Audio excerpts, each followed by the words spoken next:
ပရိသတ်များအားလုံးပဲမင်္ဂလာခင်ဗျာအခုဆိုရင်ကျွန်တော်တို့ရဲ့မှာဖိုက်တာလေးတန့်စင်ကပွဲနိကက်လာတဲ့အချိန်မှာသူ့ရဲ့ My Story မှာအရန်ကိုစဉ်းစားစရာကောင်းတဲ့စာသားတစ်ခုရေးသားလွှင့်နေလိုက်ပါတယ်အဲ့ဒါကတော့အားလုံးကိုတောင်းပန်ပါတယ်ဆိုတဲ့စကားလုံးပါပဲလက်ရှိမှာဘာဖြစ်လဲဆိုတာကိုကျွန်တော်လည်းစုံစမ်းတယ် Messenger နေသွားပြီးတော့မေးတာမျိုးကြီးလည်းရှိတယ်ပေါ့လေဒါပေမဲ့တရားဝင်အကြောင်းပြန်ကြတာမျိုးတော့မရရှိသေးပါဘူး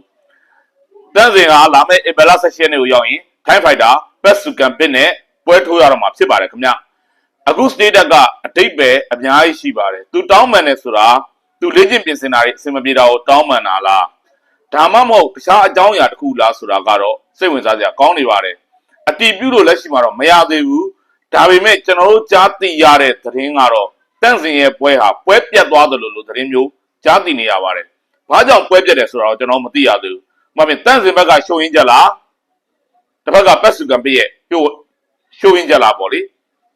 ဒါမျိုးတော့ကျွန်တော်တို့သိဖို့လိုအပ်တာပေါ့ဒါပေမဲ့တန့်စင်ပြောနေတဲ့အားလုံးကိုတောင်းပန်ပါတယ်ဆိုတဲ့စကားလုံးအရတော့တန့်စင်ဘက်ကရှုံရင်းချက်တစ်ခုခုဖြစ်နိုင်လောက်တယ်ဆိုပြီးတော့သုံးသပ်ချက်တွေထွက်ပေါ်လာပါတယ်ခင်ဗျတန့်စင်နဲ့ Best to Campaign တို့ဟာဒါမြန်မာလိုဆိုရင်22ရက်နေ့မှာသူတို့ပွဲထိုးရမယ်တစ်ဖက်မှာထိုင်းနိုင်ငံမှာလည်း Songkran နှစ်တကူပွဲတော်ကာလဖြစ်နေတယ်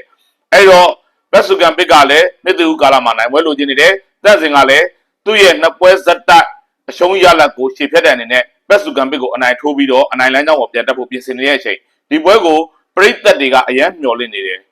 အဲ့တော့ကျွန်တော်တို့ကတော့လက်ရှိမှာဘာအဖို့ထင်မှမဖြစ်ပါစေနဲ့ပေါ့လေဘာအလွဲချော်မှမဖြစ်ပါစေနဲ့လို့ဆုတောင်းရုံပဲရှိတော့တယ်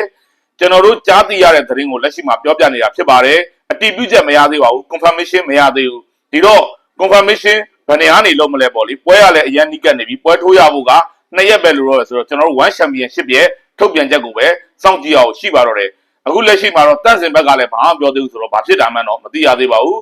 ဒီအားလုံးကိုတောင်းပန်ပါတယ်ဆိုတဲ့စကားလုံးဟာသေချာတာကတော့ပွဲနဲ့ဆက်နွယ်ပတ်သက်နေတယ်